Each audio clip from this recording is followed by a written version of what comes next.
Hi friends, ನೀವು ಯಾವ ಮೀನನ್ನು ತಿಂತಿರೋ ಬಿಡ್ತಿರೋ ಗೊತ್ತಿಲ್ಲ, ಬಟ್ ಈ ಮೀನನ್ನು ಖಂಡಿತವಾಗ್ಲೂ ನೀವು ತಿನ್ನಲೇಬೇಕು. ಯಾಕೆ ಅಂತ ಗೊತ್ತಾದರೆ ಇವತ್ತಿನಿಂದ ನೀವು ತಿನ್ನಲಿಕ್ಕೆ ಸ್ಟಾರ್ಟ್ ಮಾಡ್ತೀರಾ. ಈ ಮೀನಿಗೆ ತುಂಬ ರೀತಿಯ ಹೆಸರಿದೆ. ಸ್ಕ್ವಿಡ್ ಅಂತಾರೆ, ಬೊಂಡಾಸ್ ಅಂತಾರೆ, ಮಾಣಿಕೆ ಅಂತಲೂ ಕೂಡ ಕರೀತಾರೆ. ತುಂಬ ಜನರಿಗೆ ಇದು ಗೊತ್ತಿರ್ಬೋದು, ಗೊತ್ತಿಲ್ಲದೆ ಇರ್ಬೋದು. ಯಾಕೆ ಈ ಮೀನನ್ನು ತಿನ್ನಲೇಬೇಕು ಅಂತ ಇವತ್ತಿನ ವಿಡಿಯೋದಲ್ಲಿ ನೋಡೋಣ.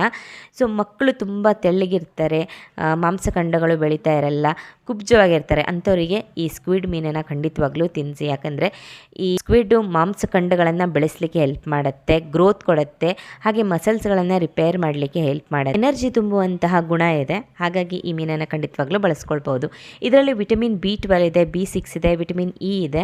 ಇದು ನಿಮ್ಮ ಹಾರ್ಟ್ ಹೆಲ್ತ್ಗೆ ಒಳ್ಳೆಯದು, ನರಗಳಿಗೆ ಒಳ್ಳೆಯದು. ಅದಲ್ಲದೆ ನಿಮ್ಮ ಮೂಡ್ ಸ್ವಿಂಗ್ಸನ್ನು ಕೂಡ ಇದು ಮ್ಯಾನೇಜ್ ಮಾಡಲಿಕ್ಕೆ ಹೆಲ್ಪ್ ಮಾಡುತ್ತೆ. ವಿಟಮಿನ್ E ಇರೋದ್ರಿಂದ, ಹಾಗೆ ಒಳ್ಳೆಯ ಆ್ಯಂಟಿ ಆಕ್ಸಿಡೆಂಟ್ಗಳು ಇರೋದ್ರಿಂದ ಮತ್ತು ಮಿನರಲ್ಸ್ಗಳು ಇರೋದ್ರಿಂದ ನಿಮ್ಮ ರಕ್ತವನ್ನು ಹೆಚ್ಚಿಗೆ ಮಾಡಲಿಕ್ಕೆ, ರಕ್ತಕ್ಕೆ ಒಳ್ಳೆಯದಾಗಿರುತ್ತೆ. ದೇಹದ ಒಳಗಡೆ ಉರಿ ಇದ್ದರೆ, ಊತ ಇದ್ದರೆ ಅದನ್ನು ಕಡಿಮೆ ಮಾಡಲಿಕ್ಕೂ ಕೂಡ ಇದು ಒಳ್ಳೆಯದಾಗಿರುತ್ತೆ. ಈ ಮೀನಲ್ಲಿ ಜಾಸ್ತಿ ಪ್ರಮಾಣದಲ್ಲಿ ಪ್ರೋಟೀನ್ ಇದೆ, ಹಾಗೆ ಲೋ ಫ್ಯಾಟ್ ಮೀನಾಗಿರುತ್ತೆ ಇದು.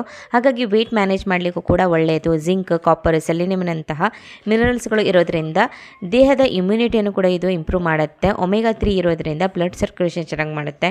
DHA, EPA ಇರೋದ್ರಿಂದ ಕಣ್ಣು ಹಾಗೂ ಬ್ರೈನಿಗೆ ಒಳ್ಳೆಯದಾಗಿರುತ್ತೆ. ಹಾಗೆ ಇದರಲ್ಲಿ ಐರನ್ ಕೂಡ ಇರೋದ್ರಿಂದ ಅನಿಮಿಯಾನ ಕೂಡ ತಡೀಲಿಕ್ಕೆ ಹೆಲ್ಪ್ ಮಾಡುತ್ತೆ. ಒಳ್ಳೆಯದು ಅಂತ ಅಂದ್ಬಿಟ್ಟು ತುಂಬ ಸಾರಿ ಡೀಪ್ ಫ್ರೈ ಎಲ್ಲ ಮಾಡ್ಕೊಂಡು ತಿನ್ನಬೇಡಿ.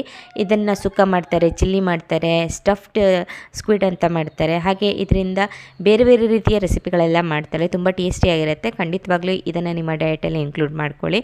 ಈ ಮೀನನ್ನು ತುಂಬ ಜಾಸ್ತಿನೂ ಕೂಡ ತಿನ್ನಬೇಡಿ, ಬಾಡಿ ಹೀಟ್ ಆಗ್ಬೋದು. ಹಾಗಾಗಿ ನೋಡಿಕೊಂಡು ಬಳಕೆ ಮಾಡ್ಕೊಳ್ಳಿ, ರೆಗ್ಯುಲರ್ ಆಗಿ ಬಳಸ್ಬೋದು.